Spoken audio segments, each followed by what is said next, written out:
This is members' money. This is your dues you paid into. Your dues just went right out the window for $1 million.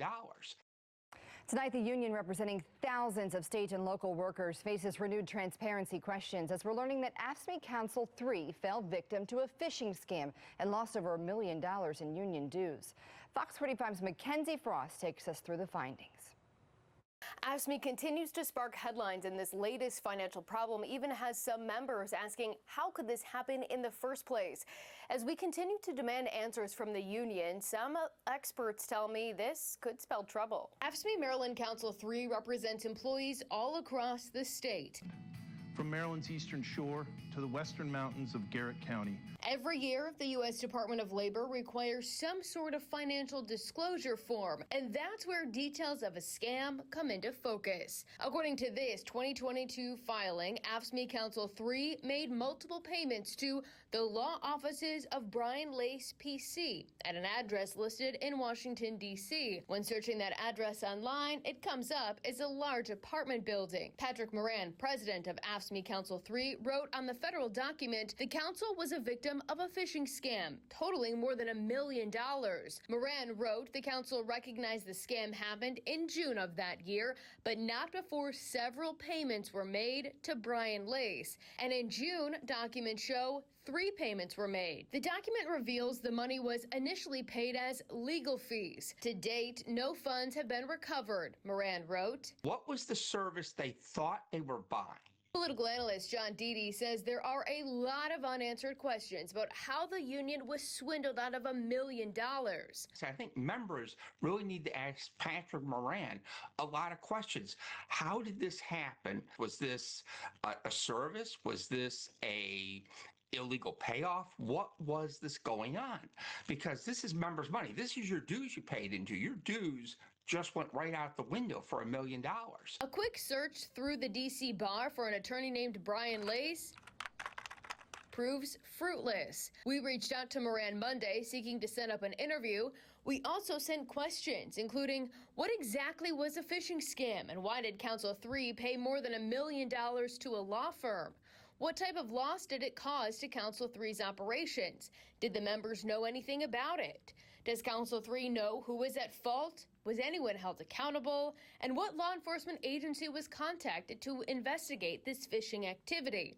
Did anything come from that investigation? Moran himself did not answer our questions. This is all on Patrick Moran and AFSCME. This is his incompetence, 1,000%. Instead, in a statement to Fox 45 News, the communications director says AFSCME's email was compromised in a sophisticated international phishing scheme, and a complaint was filed with the division of the FBI as soon as the breach was discovered, adding, a federal investigation is ongoing into the criminal actors that perpetrated this attack against Council 3. We also reached out to AFSCME's headquarters, asking what they know about the scam and if any other local unions were impacted by a similar phishing scheme. News of the $1 million loss comes amid another brewing problem within the union. AFSCME Local 44, the Baltimore City Union representing thousands of workers, including the Department of Public Works employees, is in the middle of an election battle. The AFSCME International Judicial Panel canceled an upcoming redo election that had been scheduled for October 4th. That second election was set because a protest was filed over the results of the first election, where DPW worker Stancil McNair was elected as president. McNair faced current Local 44 Vice President Trevor Taylor. Taylor called for McNair's disqualification. Now an investigative hearing will be held next week. Some people involved in the election not allowed to speak to the media at Moran's orders. He did that gag order on that Local 44 election. And Patrick Moran runs AFSCME kind of in a Jimmy Hoffa-esque style, except without the broken legs, and basically tells people, this is my way or the highway. Fox 45 News has covered frustrations with AFSCME Local 44 for months, including calls from workers for more transparency when it comes to how the union spends money. The union, we don't have a union. We really, really don't, because they totally aren't 100% for us. Yeah, they're totally for themselves. For nothing they doing. We get a raise, they get a raise. For what? They not doing anything for us. You cannot play with the men and women and their hard-earned money. I need to know where my money going. Well, AFSCME says member leaders were notified about the phishing scam and have been kept updated on case developments.